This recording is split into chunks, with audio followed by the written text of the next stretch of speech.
আমি অনুরোধ করব, আমাদের এই অধিকার খর্ব করবেন না। আমাদের এই অধিকার আপনার মাধ্যমে সংরক্ষণ হোক। আসলে বেশিরভাগ সদস্য আমরা এখানে নতুন এসেছি। আমরা বিধি আস্তে আস্তে রপ্ত করছি।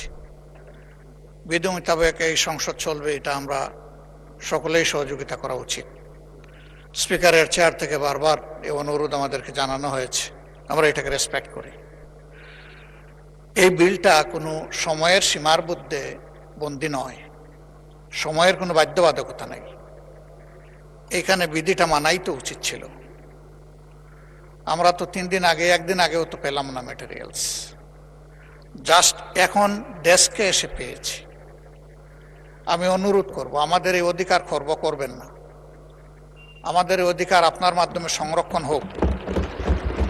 এই বিল দুটোই স্থগিত করেন, যে দুইটার কাগজ আজকেই সরবরাহ করা হয়েছে। আমি আবারও বলছি, এটা সময়ের মধ্যে সীমাবদ্ধ নয়। আরও অনেক বিল এই সংসদে আসবে, এটাই স্বাভাবিক। বিল আসবে, আইন সংশোধন হবে, আমরা এগিয়ে যেতে হলে এগুলো লাগবে।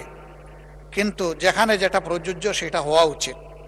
যেহেতু এর কোনো সময়সীমা নেই, এই জন্য এটা পরবর্তী অধিবেশনে আনা যেতে পারে। আমি অনুরোধ করব যে এই আলোচনা এখানেই স্থগিত করা উচিত। থ্যাংক ইউ মাননীয় স্পিকার।